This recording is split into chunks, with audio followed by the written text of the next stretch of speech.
ছিলাম। কিছু সময় পরে আমি আয়নার মধ্যে আমাকে দেখতে পেলাম। সম্মুখে একটি খোলা কবর দেখতে পেলাম। পাশে এক দরবেশ দাঁড়িয়ে আছে। সে আমার প্রতি তাকিয়ে বলল, এটা তোমার কবর। ওখানে ইরামত নেই, জামিস নাই, তোজক নেই, আরাম আয়েশের কোনো সামানা নেই। উপরে নিচে ও পাশে শুধু কাদাকার মাটি। কবরের উত্তর প্রান্তের দিকে তাকিয়ে দেখো, সেখান থেকে এক দীর্ঘ পথ চলে গেছে অনেক দূরে। বিসমিল্লাহির রহমানির রহিম। প্রিয় বন্ধুরা, নদীর ধারে যে লোকটিকে আপনারা দেখতেছেন, আজকে আপনাদের কাছে তার জীবনী শেয়ার করব। তিনি কে ছিলেন আর এখানে বসেই বা কী করতেছেন? আগেই বলে রাখি, এটি একটি ইসলামিক কাহিনী। কাহিনীটি শুনতে ভিডিওটি পুরোটাই শোনার অনুরোধ রইল। তার নাম হযরত ইব্রাহিম বিন আদহাম রহমতুল্লাহ আলাই। তিনি ছিলেন বলক নামক এক রাজ্যের অধিপতি। তিনি মহা শান শওকত ও মহাপ্রতাপে রাজ্য পরিচালনা করতেন। তার রাজ্যে জনসাধারণের সুখ শান্তি ছিল অপরিসীম। মানুষ সেখানে ন্যায় বিচার পেত। জুলুম অত্যাচারের কোনো বালাই ছিল না। অভাব অনটনের কোনো অনুযোগ রাজ্যময় শোনা যেত না। এজন্যই জনসাধারণ হযরত ইব্রাহিম বিন আদহামকে প্রাণাধিক ভালোবাসত। হযরত ইব্রাহিম রহমতুল্লাহ আলাই ছিলেন কঠোর ধার্মিক ও ন্যায়পরোয়ান। তার মনে সর্বদা আল্লাহ তাআলার নৈকট্য লাভের কামনা জাগরুক ছিল। একদা তিনি রাত্রিবেলায় রাজপ্রাসাদে বিশ্রাম করছিলেন। গভীর রাতে তার প্রাসাদের ছাদের উপর কিসের যেন শব্দ শুনে বাদশাহ নিদ্রা ভঙ্গ হলো। তিনি তখন তার ছাদে চলে গেলেন এবং তিনি মেজাজের সাথে ডাক দিয়ে জিজ্ঞাসা করলেন, ছাদের উপর তুমি কে হাঁটাচলা করছো? তখন ছাদের উপরে সেই বালকটি উত্তর করলো, আমি একজন রাখাল। আজকে সন্ধ্যাবেলায় আমার একটি উট হারিয়ে গেছে, তাই সেই উটের খোঁজে আমি এখানে এসেছি। বাদশাহ এই কথা শুনে হাসি দিয়ে বললেন, আরে বোকা, রাজপ্রাসাদের ছাদের উপরে উট খোঁজ করো, এখানে উট আসবে কিভাবে? তখন রাখাল উত্তর দিল, ছাদের উপর যদি উট খোঁজ করে না পাওয়া যায়, তাহলে রাজপ্রাসাদের সুখের নিদ্রায় থেকে আল্লাহকে পাওয়া যায় কিভাবে? হে বাদশাহ, বোকা কি আমি না বোকা তুমি? অন্য একদিন বলখের বাদশাহ রাজদরবারে বিচার কার্যে ব্যস্ত ছিলেন।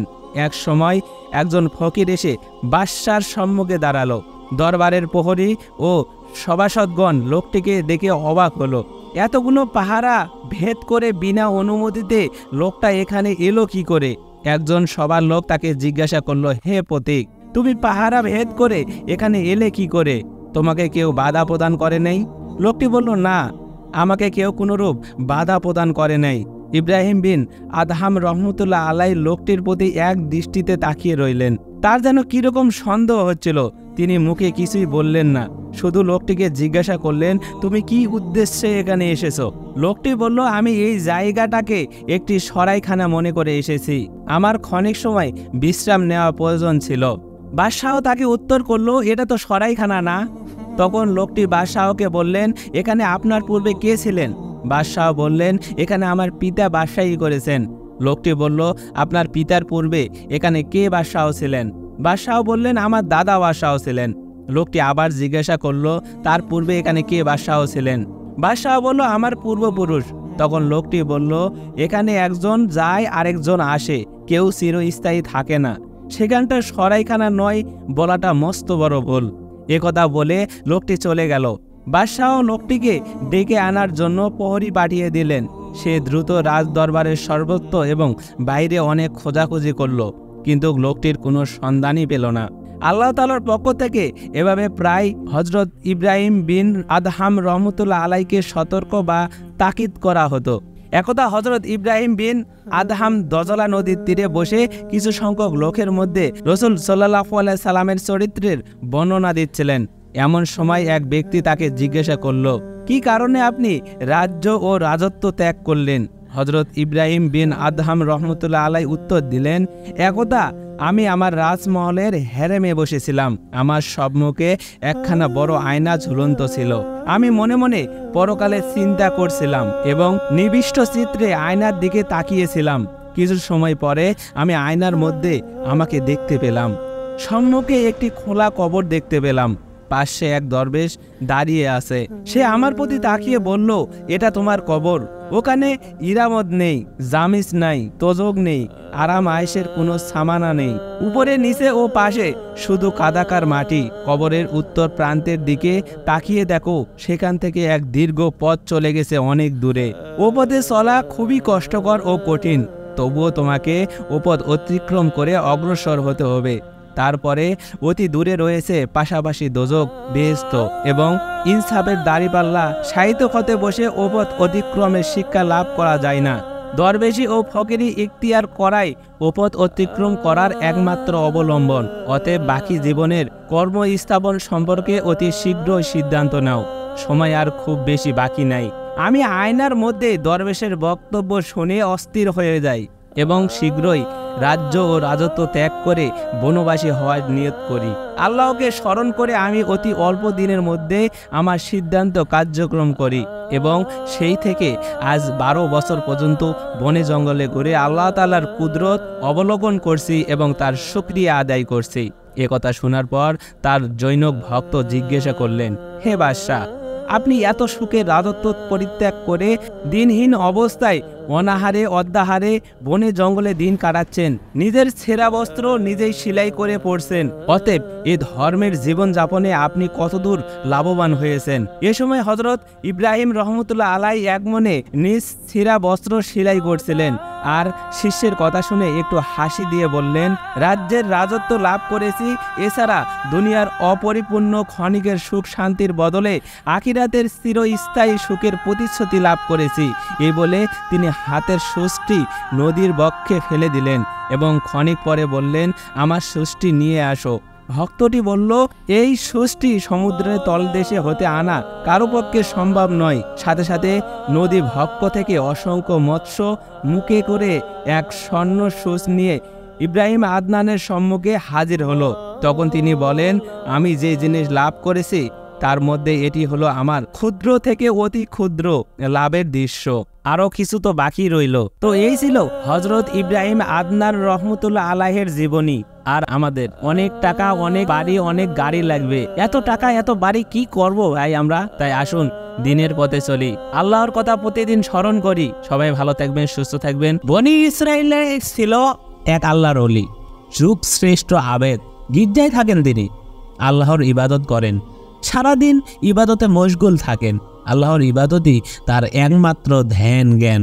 বনি ইসরাইলের এক পরিবারে ছিল 3 ভাই, তাদের ছিল এক বোন অবিবাহিতা। পরিবারে আর কোনো সদস্য ছিল না।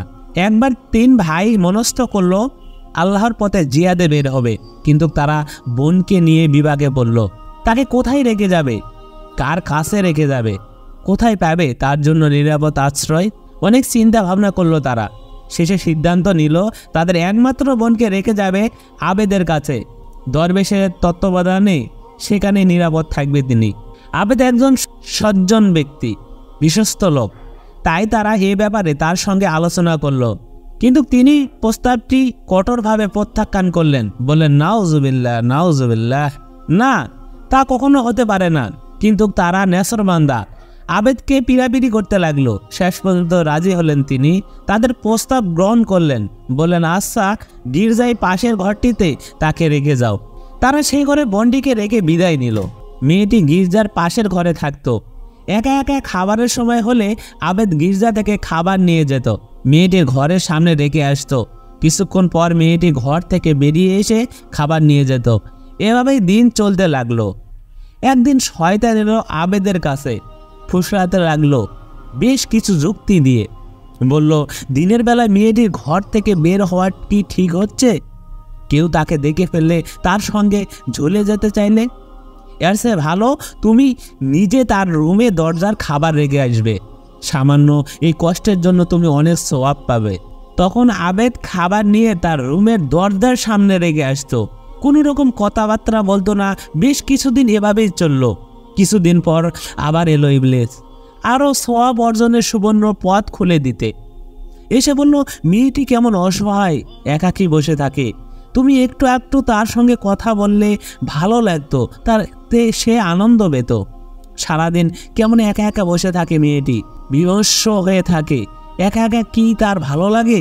তুমি তার সাথে একটু কথা বললে কি এমন ক্ষতি হবে?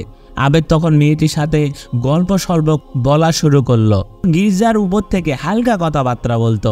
কিছুদিন পর শয়তান আবার এলো আবেদের কাছে, বলল, এর চেয়ে ভালো হয় তুমি যদি নিচে নেমে গির্জার দরজায় বসে কথা বলো, আর মেয়েটি তার পক্ষের দরজায় বসে তোমার কথা শোনে। এতে মেয়েটির একাকিত্বের গ্লানি লাঘব হবে। আবেদও তাই করতে লাগলো। এভাবে মেয়েটিকে নির্জনতার অভিশাপ থেকে মুক্তি দেওয়ার চেষ্টা করতে লাগলো। কিছুদিন পর আবার শয়তান এলো আবেদের কাছে, বলল, অসহায় মেয়েটিকে শান্তি দিয়ে তুমি বেশ সওয়াব করিয়ে নিচ্ছ, তবে তুমি যদি মেয়েটির ঘরের দরজায় বসে কথা বলতে আর সে ঘরের ভিতর থেকেই তোমার কথা শুনতো, আরও চমৎকার হতো। আবেদ এবার তাই করলো। কিছুদিন পর শয়তান আবেদের কাছে আবার এলো এবং বুঝালো, তুমি যদি তার রুমে গিয়ে কথা বলো আর সে রুমের পর্দার আড়াল থেকে তোমার কথা শুনে, তাতে মন্দ কি? এবার আবেদ মেয়েটির রুমে যেতে শুরু করলো। সারাদিন গল্প গুজব করে রাতে গির্জায় ফিরে যেত। এক সময় মেয়েটিকে সামান্য চুমু দিত, গায়ে হাত বোলাতো, সব শেষে তাকে পুরোপুরি ভোগ করতে লাগলো। এক পর্যায়ে মেয়েটি গর্ভবতী হয়ে গেল, একটি পুত্র সন্তান প্রসব করলো। এবার ইবলিস এসে বলল, মেয়েটির ভাইয়েরা যদি দেখে তার বোন পুত্র প্রসব করেছে, তাহলে তুমি কি জবাব দেবে? তারা তোমাকে অপদস্থ করবে, লাঞ্ছিত করবে। তুমি এক কাজ করো, বাচ্চাটিকে হত্যা করে মাটি চাপা দাও। তখন মেয়েটির ভাইদের কাছে অপমানিত হওয়ার ভয়ে বিষয়টি চেপে যাবে। আবেদ বাচ্চাটিকে খুন করে দাফন করে দিল। ইবলিস এবার কুমন্ত্রণা দিয়ে বলল, তোমার কি মনে হয় এই মেয়ে ব্যাপারটি নিয়ে চুপ থাকবে? তার সঙ্গে তোমার কাণ্ড এবং তার বাচ্চা হত্যা করা সবই সে তার ভাইদের কাছে ফাঁস করে দেবে। তবে হ্যাঁ, এক কাজ করলে তুমি নিশ্চিত হতে পারো, তাকেও হত্যা করে মাটিতে পুঁতে ফেলে দাও। সাধক মেয়েটিকেও হত্যা করে দাফন করে ফেলল। তারপর গির্জায় ফিরে গেল। বেশ কিছুদিন পর মেয়েটির ভাইয়েরা যুদ্ধ থেকে ফিরে এলো। আবেদের কাছে এসে তাদের বোন সম্পর্কে জানতে চাইল। আবেদ কাঁদতে কাঁদতে বলল, মেয়েটি মারা গেছে, খুব ভালো মেয়ে ছিল সে, এই দেখো তার কবর। ভাইয়েরা কাঁদতে কাঁদতে বোনের কবর জিয়ারত করলো। বোনের মৃত্যুতে শোকাভিভূত হলো তারা। রাত হলে সবাই ঘুমিয়ে পড়ল। শয়তান স্বপ্নে মুসাফিরের ছদ্মবেশে এসে বড় ভাইকে জিজ্ঞেস করলো, তোমার বোন কোথায়? সে দুঃখ ভারাক্রান্ত সুরে বলল, সে তো মারা গেছে, আবেদের গির্জার পাশে তার কবর। ছদ্মবেশী মুসাফির বলল, মিথ্যে কথা, সাধক বেটা তার সঙ্গে কুকর্ম করেছে, তার বাচ্চা হয়েছিল, কথা ফাঁস হয়ে যাবে বলে তাকে হত্যা করে ফেলেছে। কবর খুঁড়ে দেখো, দুজনের কঙ্কাল পাবে তুমি। তারপর মেজ ভাইকেও একই কথা বলল। সব শেষে ছোট জনকেও বলল। সকালে ঘুম থেকে জেগে ভাইয়েরা একে অন্যকে আশ্চর্য স্বপ্নের বিবরণ দিল। বড় ভাই বলল, এই এক আজগুবি কিস্সা, এসব কথা বাদ দাও। ছোটজন বলল, না, আমি বিষয়টি খতিয়ে দেখব।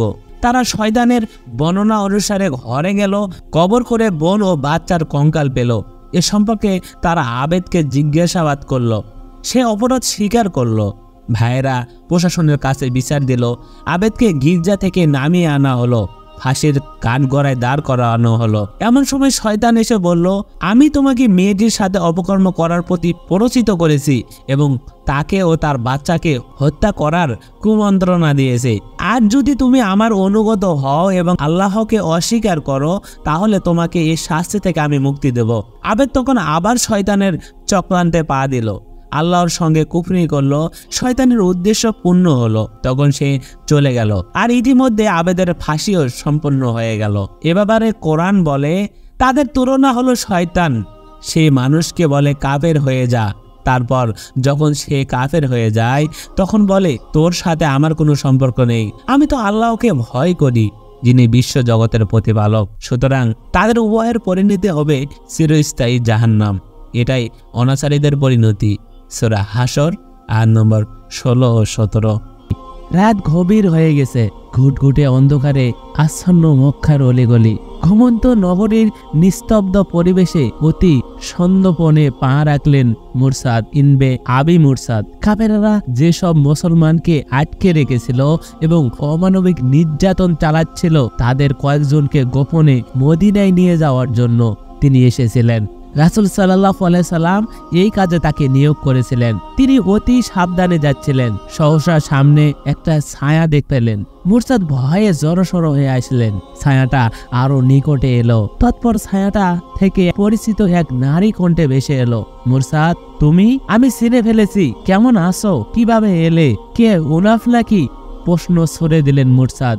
হ্যাঁ, আমি উনাক, তোমার প্রাণ প্রিয় উনাক। একদিন যাকে ছাড়া তোমার দুই দণ্ডও চলতো না। এত রাতে কোথায় যাবে তুমি? চলো আমাদের বাড়িতে। মনে আছে না অতীতের সেই দিনগুলির কথা? বলতে বলতে মুরসাদের হাত ধরে টানতে লাগলো মুরসাদের জাহিলি যুগের প্রেমিকা ও বাল্য সঙ্গিনী। মুরসাদ এক ঝটকায় হাত সরিয়ে এমন ভঙ্গিতে দূরে সরে গেলেন যেন তার হাত কোনো বিষধর সাপে পেঁচিয়ে ধরেছিল। কি হলো, পাগল টাগল হয়ে গেছো নাকি? এ হাত একদিন তোমার কত প্রিয় ছিল, তা কি ভুলে গেলে? উনাক বিস্ময় জড়িত কণ্ঠে বলল, থামো উনাক, অতীতের কথা ভুলে যাও। ওটা ছিল আমার জীবনের অন্ধকার যুগ। সে সময় আমি সত্য মিথ্যা, ন্যায় অন্যায় এবং পাক নাপাকের কোনো বাজ বিচার করতাম না।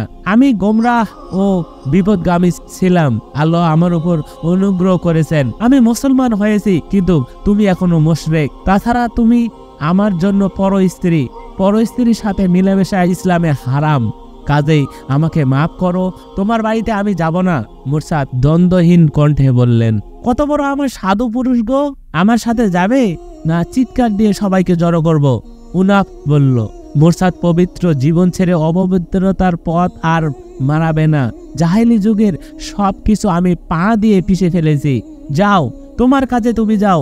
মুরসাদ অবিচল কণ্ঠে জবাব দিল, আমার কাজে আমি চলে যাই আর তুমি ধর্মচ্যুতদের ভাগিয়ে নিয়ে যাওয়ার সুযোগ পেয়ে যাও, তাই না? ক্ষুদ্র সর্পিনীর মতো ফুসতে ফুসতে বলল উনাফ।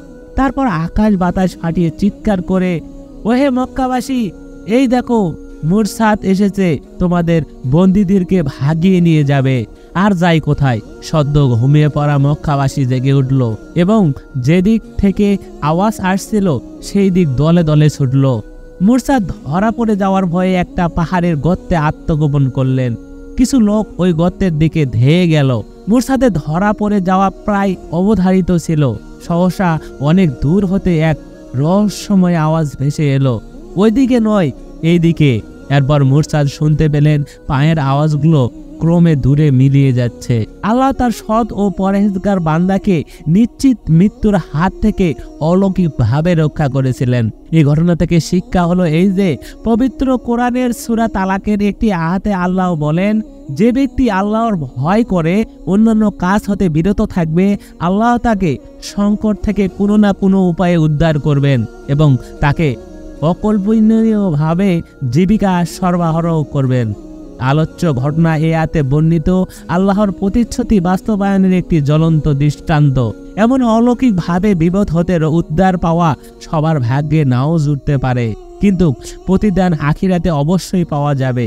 এই বিশ্বাসে অবিচল থেকে তাকওয়া ও পরহেজগারি সর্ব অবস্থায় বজায় রাখা কর্তব্য। এই ছিল আজকের ঘটনা। ঘটনাটি অবশ্যই আপনাদের কাছে ভালো লেগেছে, ভালো লাগবেই না বা কেন? এগুলো হচ্ছে হাদিস থেকে সরাসরি সংগ্রহ করা। অবশ্যই আপনার জীবনকে পরিবর্তন করতে সাহায্য করবে। সবাই ভালো থাকবেন, সুস্থ থাকবেন, এই কামনায় এখানেই বিদায় নিচ্ছি। ভালো লাগলে অবশ্যই একটি লাইক দিয়ে চ্যানেলটি সাবস্ক্রাইব করে যাবেন। ধন্যবাদ সবাইকে। আসসালামু আলাইকুম। আল্লাহ হাফেজ।